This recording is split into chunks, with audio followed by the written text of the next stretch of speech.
Thank you for watching the first video in an introductory series aimed at non-experts who are interested in better understanding the trends, connections and possible outcomes of global events and the news headlines they generate. Before we set off, it's important to consider why we need theory in the first place. Theory is part of an analyst's toolbox. It's used to identify patterns between actors, whether it's state to state or between a state and a non-state entity. Theory is also useful for testing normative statements. This refers to claims, opinions, and value judgments. Realism is the commanding theory in international relations. Its followers believe the world to be anarchic, that is, devoid of order and structure above the level of the nation state. Examples include NATO, the World Health Organization, and the United Nations. Realists believe that instead of trying to uphold a universal ethical standard around the world, the job of nation-states is far simpler. In fact, they only have one goal. They must do everything they can to survive. The key thing to know now is that realists focus on rational state-level behaviour. They're sceptical of long-term international cooperation and believe it is inevitable that strong states will dominate the weak. Realists understand all states, strong and weak, have agency. This means they have choice and control of their actions in the global arena. Realists don't think anarchy is ideal, but it arises from our self-serving human nature, and because of this, states just have to do their best in these difficult conditions. Before getting into more detail, it's important to know why realism emerged in the first place. Like all theories of international relations, the advocates for realism like to claim it has its roots with ancient thinkers and civilizations. Thucydides, a historian from ancient Greece who wrote about the Peloponnesian War between Athens and Sparta, is often cited as an early realist. The 16th century Italian diplomat Machiavelli is another. These men wrote about the practicalities of winning and holding on to power. Their work describes the world as they saw it, not the one they hoped it would be. We'll now explore four branches or types of realist thinking. The first is classical realism. The classical realist focuses on human nature as the primary driver of conflict in politics. You might know of Thomas Hobbes's theory of the state of nature. He believed that without government, civil society would disappear. He famously stated that without a government in control, life would be solitary, poor, nasty, brutish, and short. The second branch of realism is called the English school. Like the classical liberals, followers of the English school believe the global political system to be one of anarchy. Despite this, the English school argues that a society of states can still exist and that it is possible for this huddle of states to come together and provide order and security for their peoples. Unlike classical liberalism, the third structure, structural realism, ignores human nature and focuses on the structure-agency debate. This refers to a broader disagreement about how much control actors have over their decisions and what other external conditions may influence their behaviour. Does the state have complete rational agency, as the classical realist suggests? Or are the state's choices severely restricted by the collective institutions, traditions, expectations and hierarchies of societies that decision-makers find themselves working in? Structural realists, or neo-realists, pay close attention to the surrounding environment of state actors when trying to answer the big questions on how international politics works. Fourth, neoclassical realism builds largely on the work of a man called Kenneth Waltz, who we shall come on to shortly. Neoclassical realism tries to connect the big picture international events with what goes on in domestic politics and suggests that smaller scale domestic factors, what's known as unit level factors or unit level analysis, plays a big part in influencing how foreign policy decision makers take action. Objective measures alone will not explain why decision makers choose the course of action they do. Subjective understandings of power come into play here.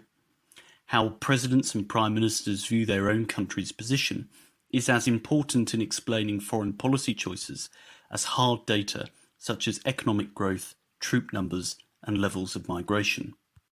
So here's a quick reminder of the 4 branches of realism we've covered. Remember that neo-realism and structural realism are the same. It would be impossible to introduce realism without mentioning Hans Morgenthau. A major classical realist thinker, Morgenthau emphasized the national interest and the struggle for power as central to state behavior in international politics. He believed the moral conduct of states is not the same as expected of the moral conduct of individuals. Morgenthau wrote many influential books, columns, and articles, but a classic textbook is his 1948 work, Politics Among Nations. Another major realist thinker is Kenneth Waltz. He challenged the classical liberal tradition by asking whether human nature really is the cause of war. If our human nature has always stayed the same, why have we not always been at war with one another? Furthermore, the international political structure has changed too. Remember the earlier slide of the World Health Organization, the UN and NATO? With all these alterations to how and where global politics and political disagreement takes place, how can the balance of power between states have remained constant? So we've covered a lot of theory in a short space of time. We've explored how theory can be useful to us in analysing events and trends, but how is this theory relevant to politics today? Let's take a look at a few recent headlines. In 2020, President Trump formally withdrew the United States from the World Health Organization. This is an example of realist pessimism of international cooperation. Trump argued that other states were being a drag on the United States and its ability to pursue its own health policies. In 2023, North Korea and Japan vowed to beef up their military capabilities. A realist would say states have to be self-reliant in their defence and cannot make themselves vulnerable to allies, because an ally today may be an enemy tomorrow. When he ran for president in 2016, Donald Trump often spoke about wanting to ramp up a trade war between the US and China. Trump believed America's dependence on China in some trade areas made it weak. His protectionist trade policies and mission to make America great again links to a realist zero-sum view of power and agency between potentially competing nations.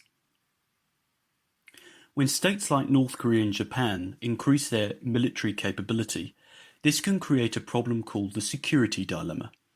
This is a challenge for realist thinking. Realists believe that all states must help themselves and act rationally.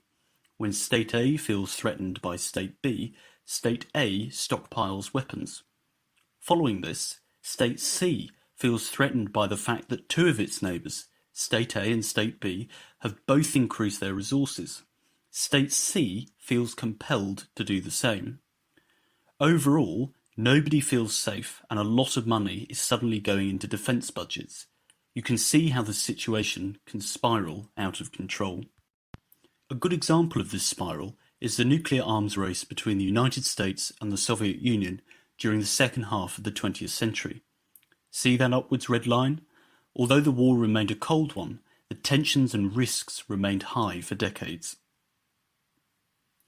When discussing state power and state interaction in IR, it's really important to understand polarity and the 3 types of power balances that exist.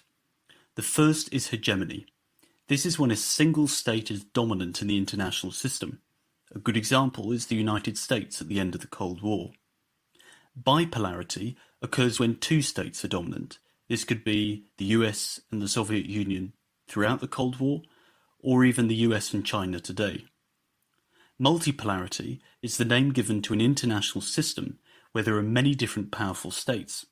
There's an ongoing discussion about whether this is where global politics is heading in the long term. Russia, China, India, and other countries are working towards cementing a multipolar world. States that are currently very powerful want to avoid a multipolar world. Why would it be in their interest to lose power to their rivals? But states that consider themselves on the rise want a more level playing field because this will help them assert their needs. So we've discussed the different types of environments that states can operate in, but what choices do states have if they don't like what's going on in the international system? Buckpassing, bandwagoning, and balancing are three options.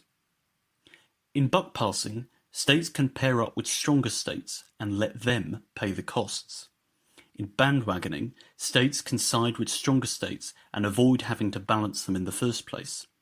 And in balancing, states can spend their resources trying to keep up with the status quo.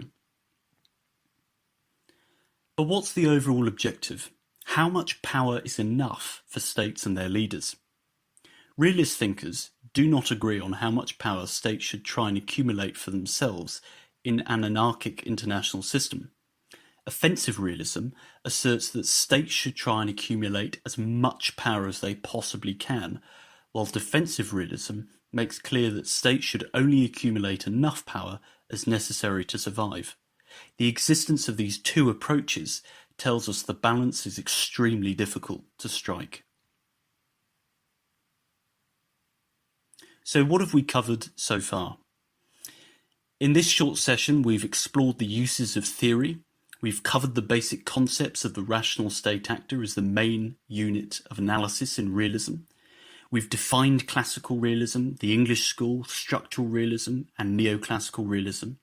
We've looked at the influence of Hans Morgenthau and Kenneth Waltz, and we've linked realism to the news headlines. We've explained the security dilemma, and we've looked at the three types of polarity: hegemony, bipolarity, and multipolarity. And we've looked at the three ways that states can behave in the international arena, that is, buckpassing, bandwagoning, and balancing. And finally, we've distinguished between offensive realism and defensive realism. As ever, there's much more that could be covered about realism, but if you'd like to find more videos, or you'd like to keep looking at the series as an introduction to international relations, please head to my channel at Tom Parkin on YouTube. Thank you for watching the first video in an introductory series aimed at non-experts who are interested in better understanding the trends, connections, and possible outcomes